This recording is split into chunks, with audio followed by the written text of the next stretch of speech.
안녕하세요. 저는 30대 후반 미혼 여성입니다. 명절을 앞두고 있는 시점이 되니까 자연스레 가족 얘기가 많이 나오고 있는데요. 저도 분위기에 휩쓸려 가족 생각을 하다 보니 문득 마음이 씁쓸하여 글쓰게 되었어요. 원래 부모는 조건 없이 자녀한테 사랑을 준다고 하지만 모든 부모가 다 그런 건 아니라는 걸 저는 우리 엄마를 보고 깨달았습니다. 이것만으로도 이미 제 서사는 다 설명이 되지 않았나 싶네요. 지금부터 들려드릴 우리 엄마 얘기에 부디 비슷한 일을 겪는 분들이 없길 바라면서 사연 써내려가 볼게요. 저희 엄마는 단순히 제가 딸이라는 이유만으로 저를 미워했습니다. 아들만 키우고 싶었던 욕심이 과했던 분이시거든요. 저도 처음엔 단순히 성별 때문에 자녀를 그렇게 차별할 수 있다는 걸 믿지 않았어요. 제가 엄마의 심기를 어딘가 불편하게 만들었기 때문에 엄마가 저를 미워하는 거라고 생각했고, 그래서 엄마한테 잘 보이고자 엄청나게 눈치 보고 노력하며 살았습니다. 거의 학창 시절을 다 그렇게 보냈었죠. 엄마가 고작 성별 때문에 저를 미워하는구나 라고 확신하게 되었던 순간은 갑자기 찾아온 게 아니었어요. 저도 모르는 사이 편애가 차곡차곡 쌓이고 있었더라고요. 저는 어릴 적에 필수 교육 아니면 오빠처럼 학원을 다닌다든지 용돈을 받는다든지 엄마의 관심을 받아본 기억이 없습니다. 아무것도 몰랐을 나이에는 오빠가 그저 첫째니까 오빠 위주로 챙겨준다고만 생각했어요. 그런데 친구들한테 가끔 내가 엄마한테 맞았다고 아무렇지 않게 얘기를 하면 친구들이 놀라면서 친엄마가 맞냐고 물었어요. 그건 제가 성인이 되어서도 친구들에게 들었던 말입니다. 저는 친구들을 통해서 원래 엄마란 사람이 어떤 존재, 어떤 이미지인지 느껴봤어요. 아예 모르고 평생 모르다가 죽는다면 엄마가 이렇게까지 밉지는 않았을 것 같네요. 어쨌든 저는 사회적 시선이 트이면서 저희 엄마가 잘못된 사람이라는 걸 확신하게 되었죠. 그나마 엄마긴 한가 보네 싶었던 순간은 대학 첫 등록금을 내줬을 때였습니다.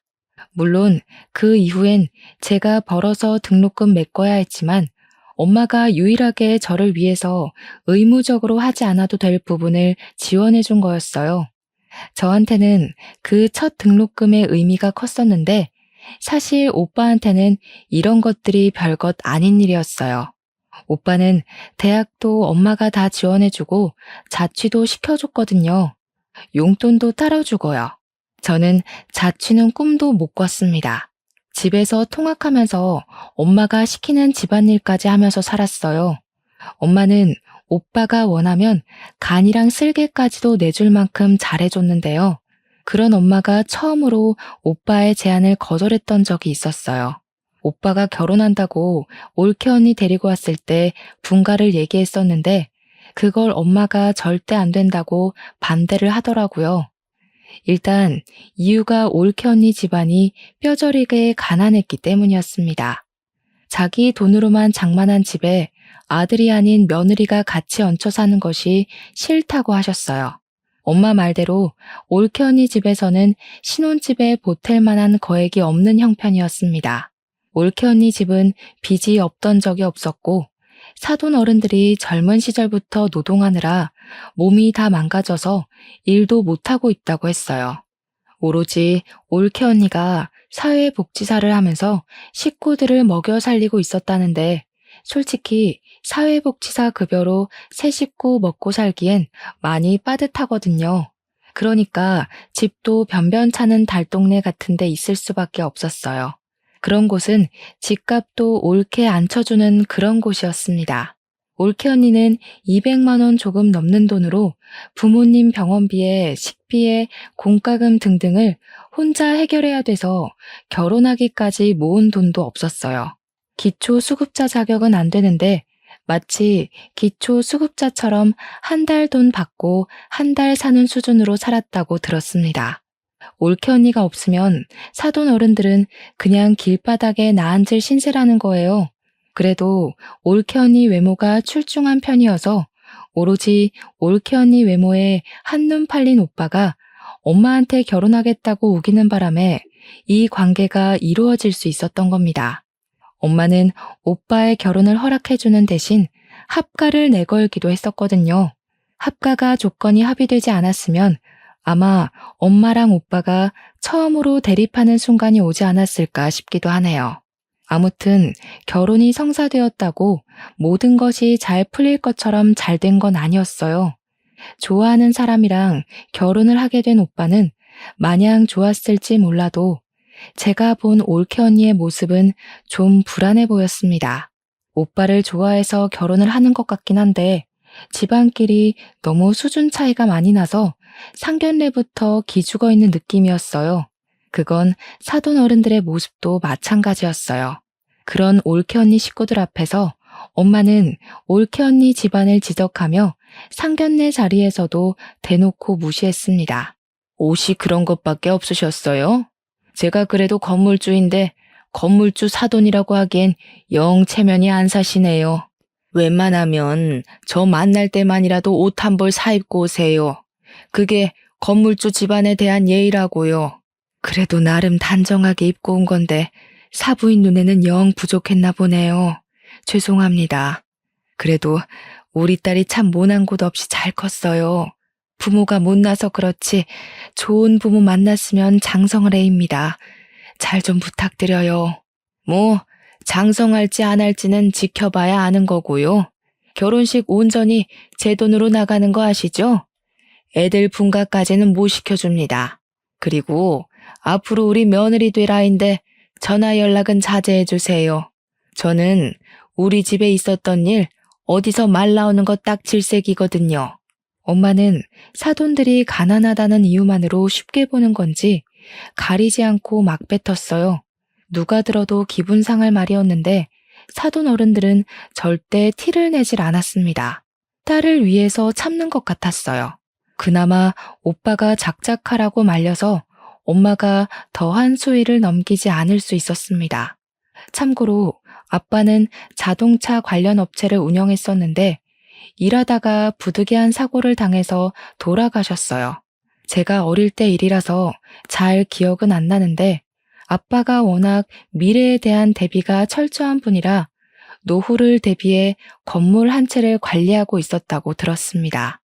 안타깝게도 아빠가 돌아가시고 나서 그게 엄마 앞으로 상속이 되었는데 엄마는 그렇잖아도 계모 같은 성격을 건물주가 되자 더 군림하며 행동하였어요. 아무튼 저는 원래 용돈도 없었지만 엄마한테 달라고 구걸하느니 진작에 용돈 생각 자체를 포기했었습니다. 성인이 되고부터는 제가 아르바이트를 하면서 스스로 용돈벌이를 해나갔어요. 올케 언니가 제 예상대로 정말 착한 사람이었는데 저희 집에 올케 언니 들어오고 나서 제가 위로를 좀 많이 받았어요. 혼자 엄마한테 속 터지고 있던 마음을 올케 언니와 공유할 수 있어서 힐링이 되었습니다. 올케 언니랑 있는 시간이 좋긴 한데 한편으론 올케 언니가 저한테 자꾸 뭘 주려고 해서 미안할 때가 한두 번이 아니었어요. 아기씨, 이거 내가 사놓고 안 하는 목걸이인데 아가씨 할래요? 아가씨 목이 길고 하얘서 잘 어울릴 것 같아요. 언니, 저번에도 챙겨주시더니 또요? 저야 좋긴 한데 저 진짜 살면서 가족한테 관심 받는 거 처음이에요. 저 챙겨주는 사람 언니밖에 없어요. 처음엔 저도 모르게 착한 올케 언니에게 더 관심 받고 싶어서 괜히 힘든 소리도 많이 하고 고민 상담하면서 위로도 갈구했었어요. 그때마다 올케 언니는 제 마음을 귀신같이 알아채고는 친언니처럼 진심으로 저를 보듬어 주었습니다. 올케 언니 덕분에 원래 가족이란 건 이런 거구나 생각했어요. 그래서 올케 언니에 대해 마음이 많이 열렸고 저도 엄마 몰래 올케 언니를 많이 도와주었습니다. 혼자 집안이라는 서름을 누구보다 제가 잘 알고 있기 때문에 저는 올케 언니에게 그런 감정을 느끼게 해주고 싶지 않았어요. 올케 언니가 엄마한테 이리 치이고 저리 치이는 걸 많이 봤거든요. 엄마는 그냥 여자를 싫어하는 건지 저한테만 괄시를 했던 게 아니라 올케 언니도 그저 여자에 가난까지 더해서 심하게 미워하더라고요. 아유, 너는 가난한 냄새를 아주 달고 다니는구나. 어디 가서 내 며느리란 소리 하지 마라. 급이 안 맞아서야 원. 엄마는 저한테 그랬던 것처럼 올케 언니에게 막말을 서슴지 않되 다행히도 손찌검은 안 했고 이래라 저래라 명령질만 장난이 아니었습니다. 올케 언니가 사소하게 실수하는 것도 전부 트집 잡는 걸로 모자라 올케 언니의 살림 방식을 굉장히 싫어했어요. 야, 너 화장실 식초로 씻었니? 꾸진 년이 꾸진 짓만 하고 있네. 이 집에 비싼 물건들이 얼마나 있는데 냄새 배게 하려고 작정했어? 당장 환기시켜. 이런 식으로 올케 언니가 욕을 먹을 때면 제가 그거 달래준다고 늦은 새벽에 제 방으로 올케 언니를 몰래 불러서 맥주 한잔하며 엄마 뒷담 많이 깠습니다. 저도 저지만 올케 언니도 제가 아니었으면 이 집에서 못 버텼을 거라고 고마워해줬어요. 그렇게 저희 둘은 갈수록 사이가 많이 돈독해졌는데 얼마 안 가 대학을 졸업한 저는 집이랑 좀 먼 곳에 취업이 되어 독립을 하게 되었어요. 그간 제가 아르바이트 하면서 안 쓰고 모은 돈이 있어서 보증금 마련은 충분했습니다. 드디어 엄마한테서 해방될 수 있었다는 생각에 무척 신이 났었지만 한편으로는 혼자 남게 될 올케 언니가 걱정이 되어서 썩 좋지도 않았어요. 하지만 제가 올케 언니를 데려올 수 없는 상황이잖아요. 만약 올케 언니가 정말로 제 친언니였다면 저는 망설임 없이 올케 언니를 데리고 나왔을 겁니다. 어쩔 수 없지만 올케 언니와 헤어져야 했던 저는 연락을 자주 하기로 하고 아쉬운 작별을 했어요. 실제로 올케 언니랑 몇 달 꾸준히 연락을 하면서 가족보다 더 가족처럼 안부를 묻고 살았습니다. 그러던 어느 날 올케 언니한테서 자정이 다 되어 연락 온 건 그날이 처음이었는데요. 언니가 우리 집에서 하룻밤 신세 질 수 있겠냐고 묻더라고요. 너무 놀라서 이 늦은 시간에 오겠다는 거냐고 되물었으나 제가 잘못 들은 건 아니었더라고요. 그런 부탁을 하는 올케 언니 목소리가 많이 안 좋아 보여서 저는 택시로 마중을 나갔습니다. 오랜만에 본 올케 언니는 얼굴이 말이 아니게 헬쑥했고 뺨이라도 맞았는지 한쪽 볼이 부어 있었어요. 이거 왜 이래요? 설마 엄마가 이랬어요? 엄마가 이제 언니 때리기까지 하는 거예요? 그냥 좀 실수로 그릇을 깼는데 이렇게 됐어요. 제가 잘못한 건데요, 뭘. 근데 좀 속상해서 아가씨가 너무 보고 싶더라고요. 늦은 시간인데도 연락 받아줘서 고마워요. 올케 언니는 거짓말을 잘 못하는 사람입니다. 그래서 저는 올케 언니 잘못으로 뺨을 맞았다는 게 거짓말이라는 걸 눈치챘어요.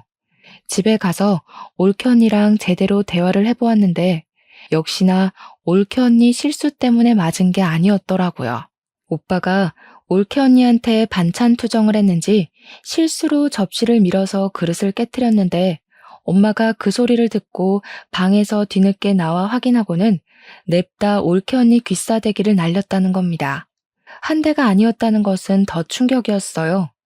그런데 여기서 더 황당하고 짜증났던 건 올케 언니가 엄마한테 맞고 있는 그 상황에서 오빠는 올케 언니를 향해 혀만 끌끌 차고 있었다고 하지 뭡니까? 언니한테까지 그럴 줄은 몰랐는데 진짜 그 사람들 정신이 나가도 단단히 나갔네요. 이거 가정폭력이잖아요. 언니가 신고하겠다고 하면 제가 무조건 도울게요. 우리 신고합시다. 괜찮아요. 그냥 오늘 밤만 좀 재워줘요. 내일 아침 일찍 들어가 봐야 돼서 먼저 좀 잘게요. 올케 언니는 우리 집에서 더 큰 보복이 돌아올까봐 두려워하는 얼굴이었습니다.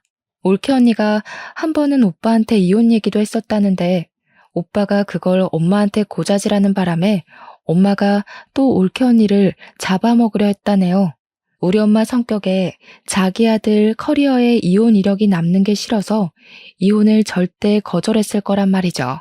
아마 그때도 올케 언니가 엄마한테 맞지 않았을까 싶은 생각이 들었어요. 이왕 우리 집에 온 거 올케 언니가 오늘만큼은 마음 편히 잠을 자고 갈 수 있도록 방안을 최대한 따뜻하게 만들어 주었습니다. 다음 날은 뭐 그리 빨리 오는 건지 올케 언니를 웬만하면 보내기 싫었는데 어쩔 수 없이 배웅을 하면서 혹시라도 무슨 일이 있으면 언제든지 찾아오라고 우리 집 비밀번호도 알려줬어요. 올케 언니는 정말 고맙다고 하고 그렇게 지옥 구덩이로 돌아갔습니다. 그리고 저는 올케 언니를 그렇게 보낸 걸 여전히 뼈저리게 후회하고 있어요. 제가 다음으로 들은 올케 언니 소식은 유감스럽게도 사망 소식이었거든요. 일하다가 연락을 받았던 저는 상부의 얘기에 이를 빼고서 장례식으로 헐레벌떡 달려갔습니다. 올케 언니 영정사진과 그 앞에서 울고 있는 올케 언니 부모님을 보았어요. 그리고 그 와중에 소름 끼쳤던 건 눈물 한 방울 안 흘리는 오빠보다 시시덕거리며 조문객들이랑 떠들고 놀고 있는 엄마 모습이었습니다. 아우, 여기 음식업체 어디니? 떡이 굳었네 굳었어. 전화해서 좀 따져라. 돈을 얼마나 줬는데 서비스가 이 모양 이 꼴이야?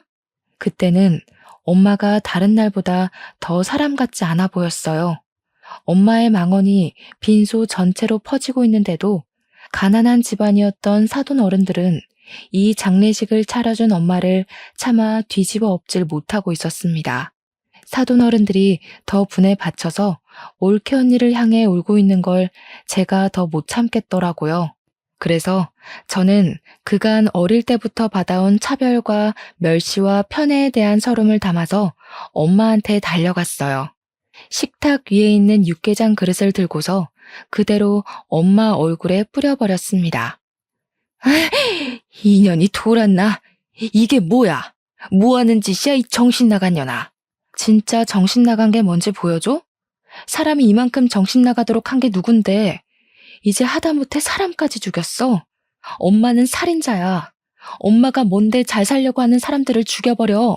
엄마는 눈에 들어간 육개장 때문에 제 말을 듣지도 못하고 발만 동동 구르며 따가워하고 있었습니다. 제 얘기를 들었다고 하더라도 고춧가루 통증 때문에 대답을 할 수 없었다고 보는 게 맞겠네요. 엄마가 너무 소란 피우면서 휴지를 찾으니까 누군가가 서둘러 휴지를 가져왔는데 저는 그걸 뺏어 들고서 신발장 밖으로 던져버렸어요. 그리곤 엄마 머리채 잡고 잡아뜨리고는 올케 언니 죽인 죄로 경찰에 신고할 거라 겁박을 주었습니다. 이년이 먹여주고 키워줬더니 누구 편을 드는 거야? 자기 혼자 죽은 년을 뭘 내가 죽였대? 나도 짜증나 죽겠다고. 갑자기 죽어버려서 사람 돈 쓰게 만들고 말이야. 부조금 다 내가 가져갈 거니까 아무도 손대지 마. 올케 언니가 삶을 스스로 포기했을지언정 그렇게 만든 원인은 당연히 엄마랑 오빠라고 생각했습니다. 손만 안 댔다 뿐이지 올케 언니에게 엄마랑 오빠는 분명한 가해자였어요. 장례식장은 첫날부터 시끄러웠습니다. 제가 엄마를 막대하고 있자 뒤늦게 오빠가 달려들어서 저를 밀쳤는데 그대로 밀쳐지는 저를 사돈 어른들이 붙잡아 주어 넘어지진 않았어요.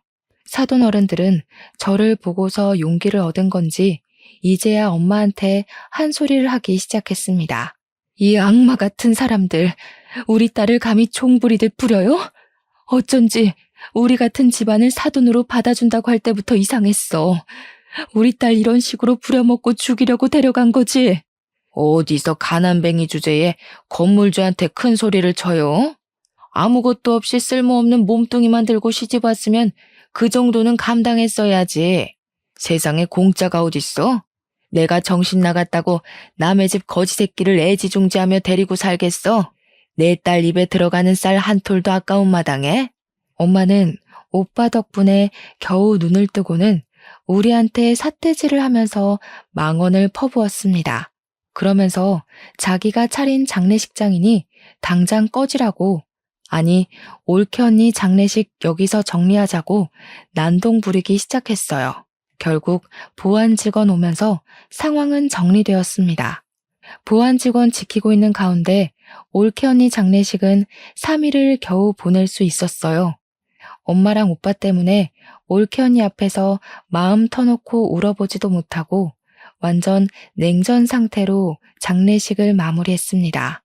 저는 이대로 올케 언니를 억울하게 보낼 수 없었어요. 끝까지 잘잘못 모르는 악마 같은 제 가족을 벌 주고 싶었습니다. 저도 그만한 도전을 해볼 수 있는 직장인이었으니까요. 가장 먼저 찾아간 곳은 바로 우리 집이었어요. 언니의 물건이 다 그 집에 있으니까 들어가기 끔찍한 그곳을 제 발로 찾아갔습니다. 아이고, 가난뱅이 자식 납시였네. 네가 거기서 감히 남의 집 사람들을 옹호해? 이제 너는 내 딸 아니야. 내 집에서 당장 나가. 내가 언제 엄마 딸이었던 적은 있어? 자식이라고 낳았으면 조건 없이 당연히 해줘야 되는 의무 말고는 엄마가 나한테 뭘 해줬는데? 대학 등록금 한 번 내준 거? 그건 엄마가 자식한테 해주는 지원이 아니라 내가 엄마 뒤치다꺼리한 비용으로 받은 거지. 엄마가 나한테 뭘 해줬다고 생각하는 것만큼 나도 엄마한테 똑같이 해주느라 힘들었으니까 그딴 걸로 생색낼 생각 마. 그 뒤로도 엄마가 제게 시비를 걸었는데 그냥 무시해버렸습니다. 저는 오빠가 출근하고 없는 방으로 들어가 올케 언니 물건을 뒤졌어요. 그런데 감쪽같게도 올케 언니 물건이 없더라고요. 설마 벌써 내다 버린 건가 싶어 불안감이 엄습해왔습니다. 당장 엄마한테 가서 올케 언니 짐 어쨌냐고 따졌더니 엄마가 콧방귀를 끼대요. 아, 그 꾸질꾸질한 옷들? 저 방에다 처박아뒀다. 갖다 버리려다가 내 손 더러워질까봐 놔뒀는데 얼른 좀 치워버려. 괜히 돈 빼먹는 귀신이라도 붙을라. 저희 본가에는 창고로 쓰는 방이 하나 있었는데 그곳은 보일러도 안 들어오는 방이에요. 엄마가 그곳을 가리키길래 문 열고 들어가 봤습니다. 사용하지 않는 곳이라서 전등 설치도 안 했기 때문에 창문도 없는 그 방은 깜깜 그 자체거든요. 그나마 거실에서 들어오는 불 때문에 문을 열면 안이 보이는 정도였어요. 그렇게 확인한 방 안은 정말 경악할 정도로 말이 안 나왔습니다. 올케 언니가 저 없는 동안 내내 여기서 지냈는지 베개랑 이불 곱게 개어져 있었고 언니 옷 몇 개랑 신발까지 전부 이 안에 있더라고요. 이 방에서 생활을 했던 것 같았습니다. 그걸 보자 미친 듯이 부하가 치밀어 오르면서 눈물이 났지만 참았어요. 당장의 감정 때문에 엄마랑 오빠를 더 크게 벌할 수 있는 기회를 놓칠 순 없었습니다. 저는 꽤 큰 가방을 들고 왔으나 챙길 것 몇 없는 언니의 물건을 전부 가방에 담고 집을 나왔어요. 나올 때도 엄마가 근처 얼씬도 하지 말라는 욕을 하길래 대문을 한번 발로 차주고 돌아섰습니다. 그러고는 그 짐을 사돈 어른 댁에 전달해 주었어요. 사돈 어른들은 언니의 조촐한 유품들을 보면서 또 한 번 눈물을 흘렸습니다. 정말 고마워요. 우리 딸한테 사돈 아가씨처럼 좋은 동생이 있었다면 이렇게 외롭게 가진 않았을 텐데 우리 딸에게 좋은 가족이 되어주어서 정말 고맙습니다. 안사돈 어른은 난임이라서 올케 언니도 힘들게 얻은 자식이라고 했습니다. 힘들게 얻은 자식을 지켜주지도 못하고 그렇게 황망하게 보냈으니 저는 상황을 이렇게까지 만든 엄마가 더더욱 악마로 느껴졌어요. 저는 꼭 올케 언니의 억울함 풀어주겠다고 근거 없는 약속을 했고 사돈 어른들을 위로해 주었습니다. 원래는 바로 집에 가려고 했는데 사돈 어른들이 보채서 저녁까지 먹고 갔어요. 저를 세심하게 챙겨주는 사돈 어른들 관심을 받으면서 올케 언니 생각이 많이 났습니다. 사돈 어른들과 올케 언니의 마음이 비슷하게 닮아 있는 것 같았거든요. 맛있게 식사를 마친 저는 설거지를 대신 해드리려고 했어요. 그런데 갑자기 방에서 나온 바깥 사돈 어른이 제게 하얀 봉투를 내미는 바람에 다시 자리에 앉게 되었습니다. 장례식 때 도와줘서 고마워요. 아가씨 없었다면 우리 딸 3일장도 못 치렀을 거예요. 이건 고맙다고 주는 사례비예요. 네? 아니에요. 저 이런 거 받으려고 그랬던 거 아니에요. 올케 언니는 저한테도 가족 이상으로 좋아했던 사람이었어요. 저도 화가 나서 그랬던 거지. 절대 뭘 바라고 그런 거 아니니까 이러지 마세요. 먼저 떠난 우리 딸이 종종 전화 와서는 아가씨 얘기를 했었어요. 친동생 있는 집안 안 부럽다고 그렇게 좋아했었는데 그게 내가 내내 고마워서 그래요. 너무 거절하는 것도 그분들께 예의가 아닌 것 같아서 저는 결국 그 봉투를 받아야만 했습니다. 그리곤 그 돈을 고이 모셔뒀다가 다음에 사돈댁 집들이 선물이나 사가야겠다고 생각하면서 나왔어요. 집으로 돌아가는 동안 택시 안에서 올케 언니 생각이 너무 많이 나서 저도 울음이 터져버렸습니다. 그렇게 택시에서 기력을 다 빼고 집 건물로 들어갔는데 그때 제 눈에 우편함이 들어왔어요. 생각 없이 우편물을 뽑았더니 거기에 올케 언니 이름으로 된 봉투 하나가 있더라고요. 저는 얼른 집에 돌아가서 그 우편물을 뜯어보았습니다.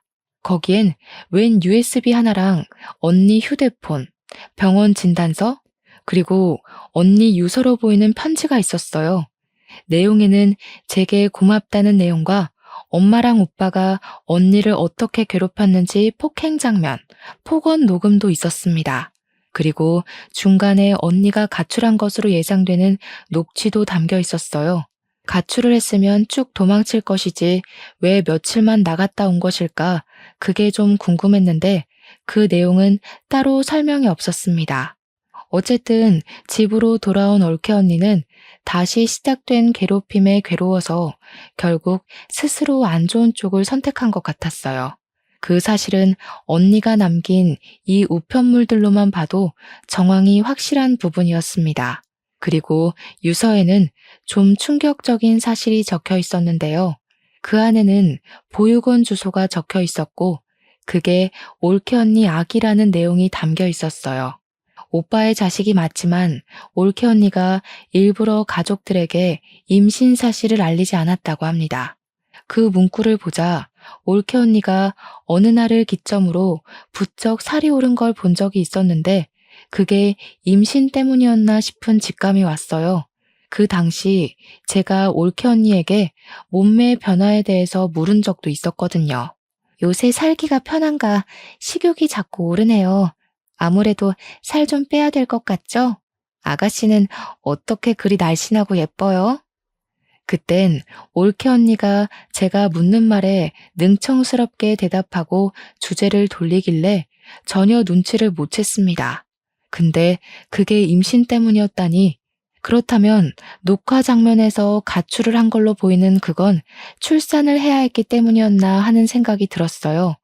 엄마랑 오빠는 원래 언니한테 관심이 없었으니 언니가 저한테 그랬던 것처럼 능청스럽게 변명을 했다면 그들은 그냥 곧이곧대로 언니가 살이 쪘구나 그렇게 믿었을 겁니다.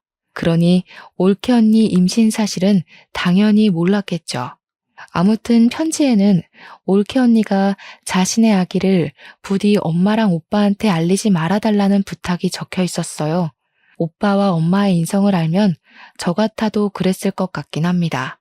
그리고 올케 언니가 써놓은 문구 중에는 아들이 아닌 딸을 임신해서 두려웠다는 말도 적혀 있었는데요.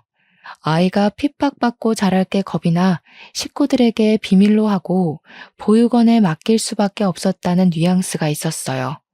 자신의 자식도 제대로 안아보지 못하고 죽을 준비만 했을 언니의 마음이 얼마나 썩어 문드러졌을지 굳이 눈으로 확인하지 않아도 알 것 같아서 너무 속상했어요. 그렇게 착한 언니는 이렇게 가면 안 되는 사람이거든요. 아이랑 같이 행복하게 살 자격이 있는데 왜 우리 가족이랑 연이 되어서 이렇게 생을 마감해야 했는지. 우리 언니를 망쳐놓은 것이 제 엄마랑 오빠라는 게 정말 끔찍했고 누군가를 해코지하고 싶단 마음이 처음으로 들었었어요. 언니의 편지 마지막 멘트에는 저한테 미안하고 고마웠다는 말까지 있었는데 그 진심 어린 말에 저는 정말 많은 죄책감을 느꼈습니다. 언니가 쓸쓸한 선택을 하도록 신경을 못 써준 게 너무 미안했고, 쓸쓸하게 떠나는 순간에도 옆에 있어준 사람 하나 없었다는 것이 너무 미안했어요. 저의 슬픔은 오빠랑 엄마를 향한 분노로 변질되어 커졌습니다. 일단 저는 급히 아이를 찾으러 보육원을 먼저 갔어요. 그곳에서 올케 언니가 맡긴 갓난 여자 아기를 만났습니다. 다행히도 언니 딸은 개 같은 오빠를 닮지 않고 하얗고 예쁜 언니를 닮았더라고요. 이 예쁜 아이를 떼어놓아야만 할 때의 언니 심정은 이루 말할 수 없을 만큼 괴로웠겠죠. 저는 아이 소식을 사돈 어른들께 알린 후 데려갔습니다. 다행히 출생신고는 되어 있었는데 조금 늦게 안 사실이지만 당황스럽게도 아이 이름이 제 이름과 같더라고요. 언니가 저를 그만큼 생각해줬다는 것 때문에 제가 얼마나 더 울었는지 모릅니다. 눈물이 나면 날수록 차오르는 분노 때문에 저는 당장 사돈 어른들에게 변호사를 알아봐 주었어요. 사돈 어른들이 올케 언니를 위한 소송을 할 수 있도록 변호사랑 같이 준비를 했습니다. 올케 언니는 아이가 있다는 사실을 밝히지 말아달라고 했지만 양육비를 뽑아내기 위해선 어쩔 수 없었고 양육비 청구 소송까지도 빠짐없이 받아낼 생각이었어요. 우리 예쁜 조카는 사돈 어른이 엄마 몰래 키워주기로 했습니다. 구청에 가서 사돈들이 지원을 받을 수 있는 혜택도 알아봐 줬어요. 그리고 제게 가장 중요한 소송, 그걸 자랑하려고 직접 소송장을 가지고 본가에 직접 찾아갔습니다. 근데 어처구니 없게도 집 앞에 웬 다른 아가씨가 하나 있더라고요. 엄마랑 문 앞에서 대화를 하는 것 같았는데 저도 모르게 계단 쪽으로 숨어서 그 상황을 엿들었습니다. 혹시 몰라서 몰래 휴대폰 렌즈만 들이밀어 영상도 촬영했죠.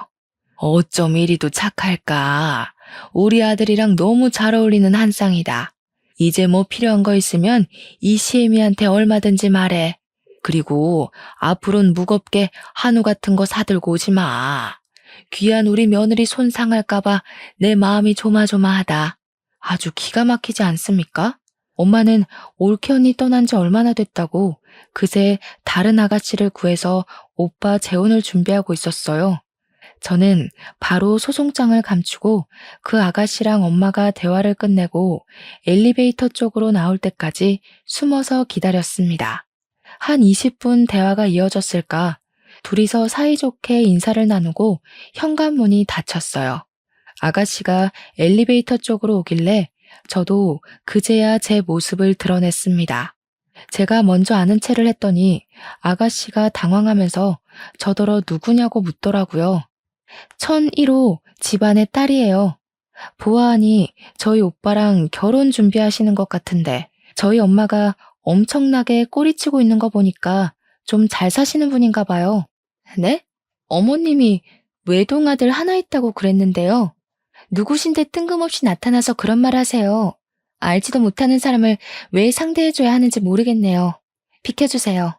긴 말 안 할게요. 저희 오빠랑 결혼하지 마세요. 만난 지 얼마 안 되셨을 거 아니에요. 저희 올케 언니가 죽은 지 얼마 안 됐으니까. 저희 올케 언니는 돈 없다고 갈굼당해서 죽었거든요.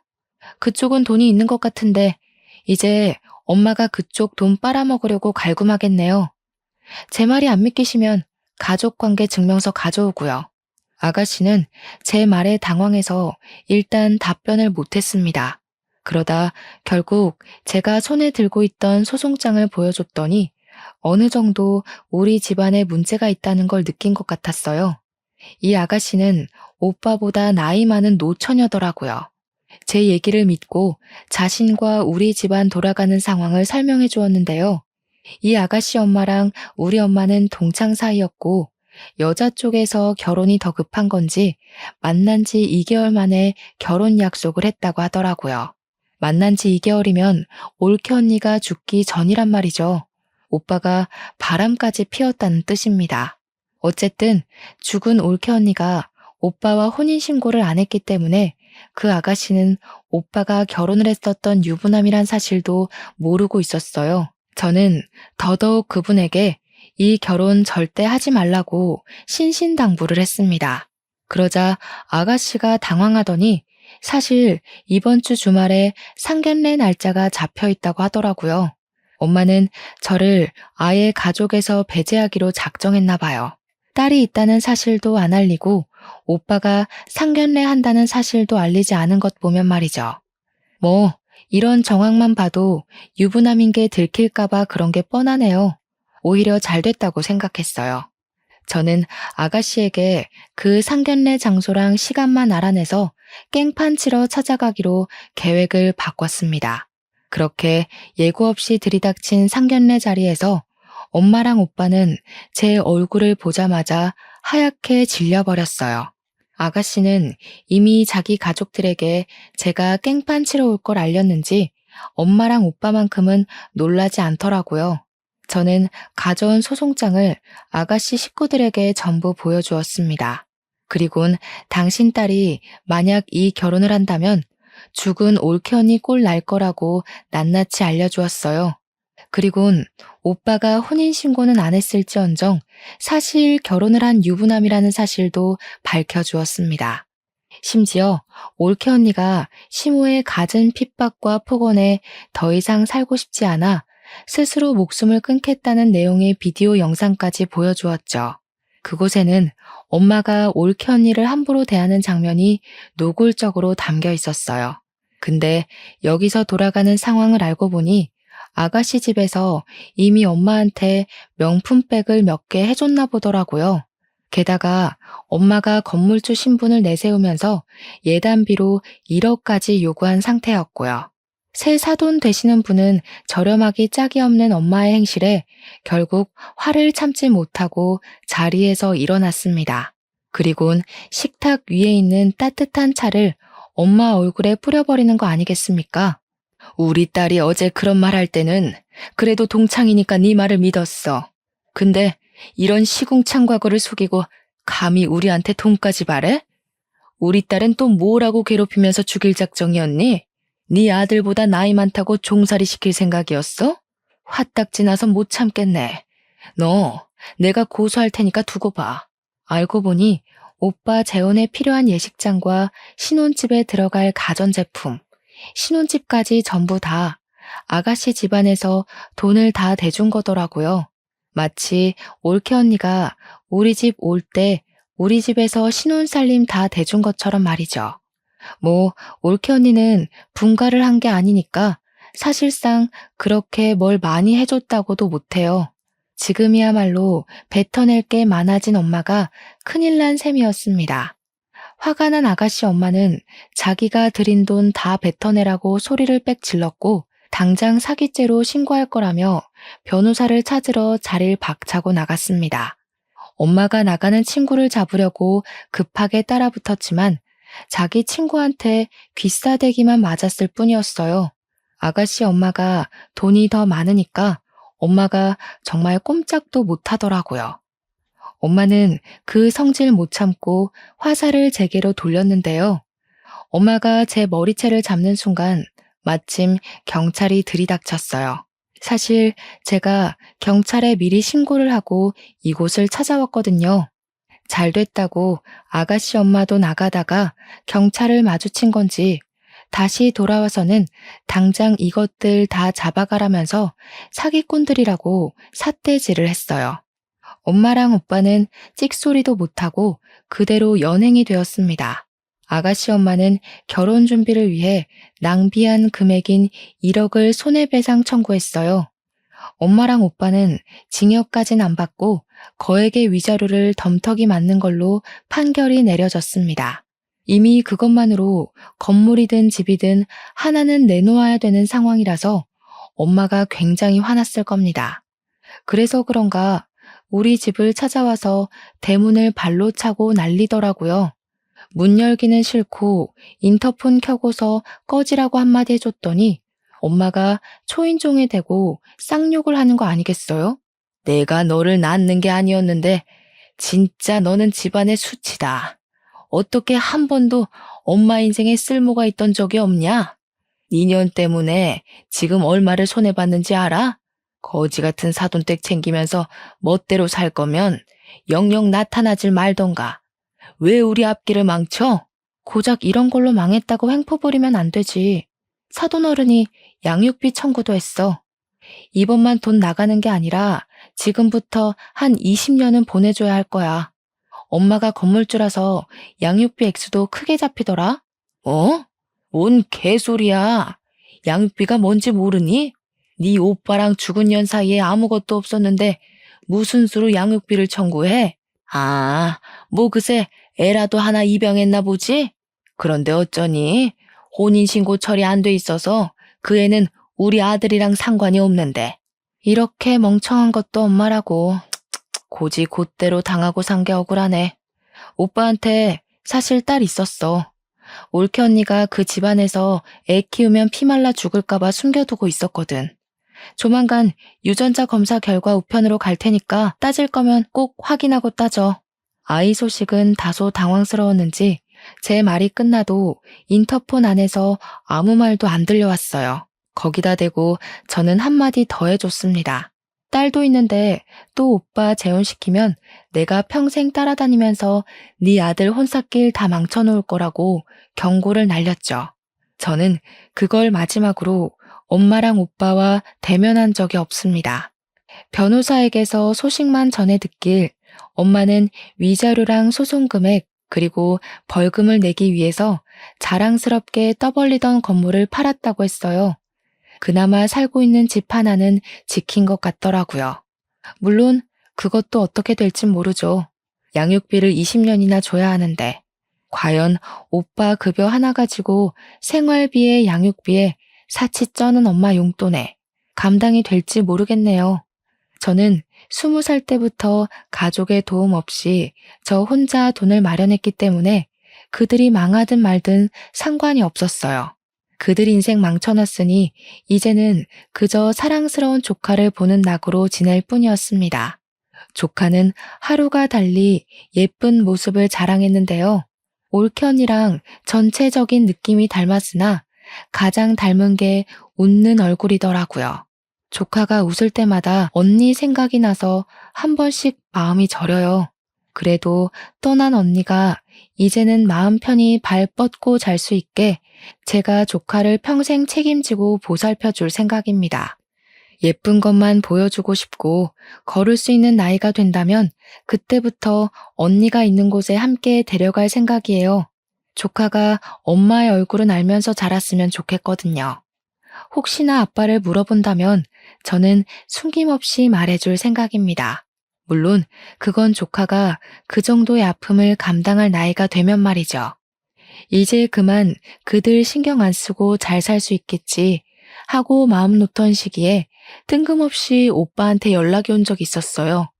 철천지 원수 같은 오빠는 어이없게도 딸 얼굴 한번 보고 싶다며 연락을 했더라고요.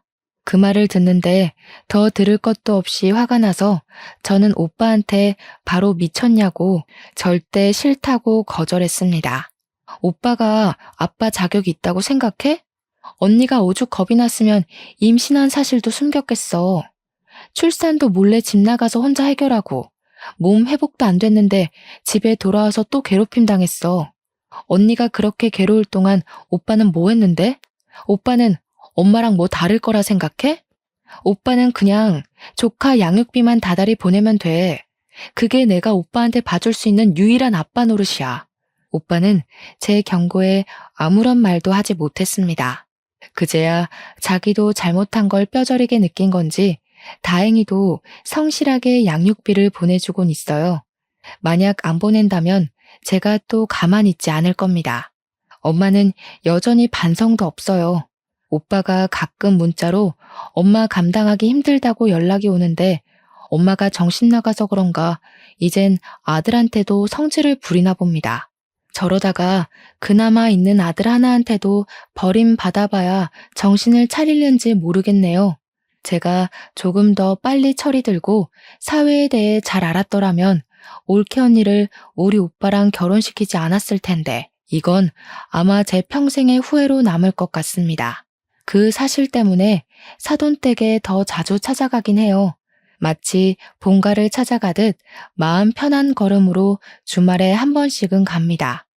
조카가 좋아하는 인형이랑 용품들 챙겨가고 사돈어른들 옷도 몇 벌씩 선물해주고 있어요.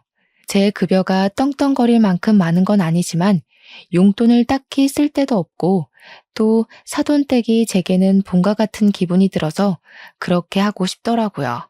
사돈 어른들도 제게 더는 존댓말을 하지 않아요. 정말 딸처럼 이름을 불러주면서 제 생일까지 기록해놓고 챙겨주신답니다.